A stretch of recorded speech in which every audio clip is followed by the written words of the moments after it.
تو یہ hand practice وغیرہ یا ان چیزوں کی طرف نہ لڑکے کے لیے جانا جائز ہے، نہ لڑکیوں کے لیے جانا جائز ہے، یہ بالکل حرام ہے، اسلام میں اس کی بالکل اجازت نہیں ہے۔ سورہ قد افلح المؤمنون میں بھی اللہ نے حکم دیا، اور سورہ معارج میں بھی کہ الا علی ازواجہم، کہ مرد اپنی بیوی کے علاوہ اور عورت اپنے شوہر کے علاوہ کسی تیسرے راستے سے اپنی خواہش پوری نہیں کر سکتے، نہ ہاتھ کے ذریعے نہ کسی اور ذریعے سے۔ تو اور حضرت عثمان ابن مظعون رضی اللہ تعالیٰ عنہ، یہ بھی صحیح حدیث ہے، فرماتے ہیں ہم سفر میں ہوتے تھے، بیویوں سے دور ہوتے تھے، تو ہم پہ عورت کی جدائی بہت شاق گزرتی تھی، اپنی شہوت پہ کنٹرول کرنا بہت مشکل تھا۔ ہم نے نبی سے اجازت مانگی کہ ہم اپنے آپ کو کسی طرح خصی کر دیں، نامرد بنا دیں، تو آپ صلی اللہ علیہ وسلم نے اس سے منع کیا ہمیں۔ اب آپ دیکھیں حضرت عثمان ابن مظعون اتنی شدید کنڈیشن میں کہ اپنے آپ کو نامرد کرنے کے لیے وہ تیار ہو گئے تھے۔ فرمایا، حدیث کے الفاظ ہیں، لو اجازنا لاختصینا، اگر نبی ہمیں پرمیشن دے دیتے تو ہم اپنے آپ کو نامرد کر دیتے، یعنی ہمیشہ کے لیے نامرد ہو جاتے۔ تو اس قربانی کے لیے بھی حضرت عثمان ابن مظعون تیار تھے کہ اتنا خطرہ تھا ان کو، لیکن نہ انہوں نے نبی سے پوچھا کہ کیا میں ہاتھ سے اپنی خواہش پوری کر سکتا ہوں، نہ نبی نے ان کو بتایا کہ تم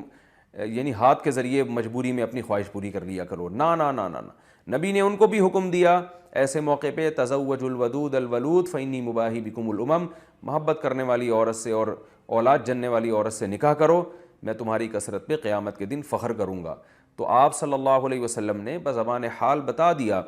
کہ یہ جو اللہ نے تم پر، مرد پر اتنی شہوت مسلط کی ہے، خواہش مسلط کی ہے، اس کی وجہ یہ ہے کہ اللہ نسل چاہتے ہیں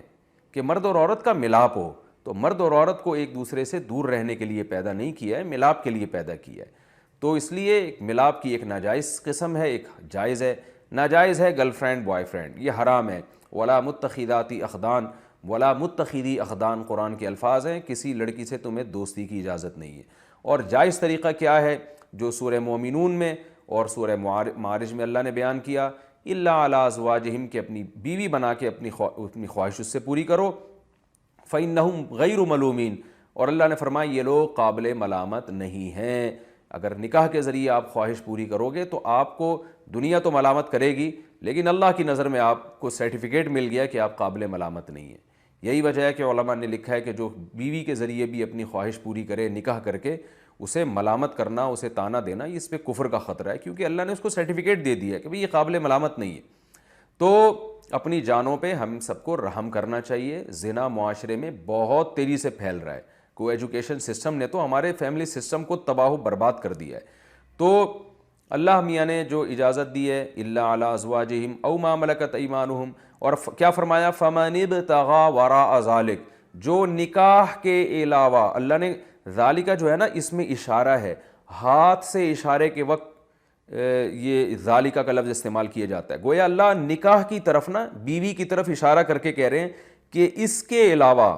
کوئی اور راستہ اگر تم نے اختیار کیا، یہ کیوں گویا ہاتھ سے اشارہ کیوں؟ پتہ چل جائے بس یہی حلال ہے، ہینڈ پریکٹس حلال نہیں ہے تمہارے لیے، اسی طرح کسی اور راستے سے اپنی خواہش پوری کرنا حلال نہیں ہے تمہارے لیے۔ تو اس لیے اللہ نے بتایا صرف یہ بیوی ہے، صرف یہ ہے، اس کے علاوہ کوئی بھی راستہ اختیار کرو گے فَأُولَئِكَ هُمُ الْعَادُونَ، یہ لوگ اللہ کی حدود کو توڑنے والے ہیں۔ تو یاد رکھیں کسی مفتی کے فتوے کی بیس پہ یا کسی اسکالر کے فتوے کی بیس پہ یہ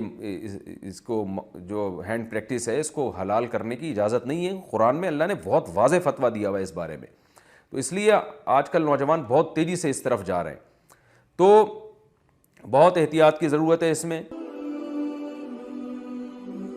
آسک مفتی طارق مسعود۔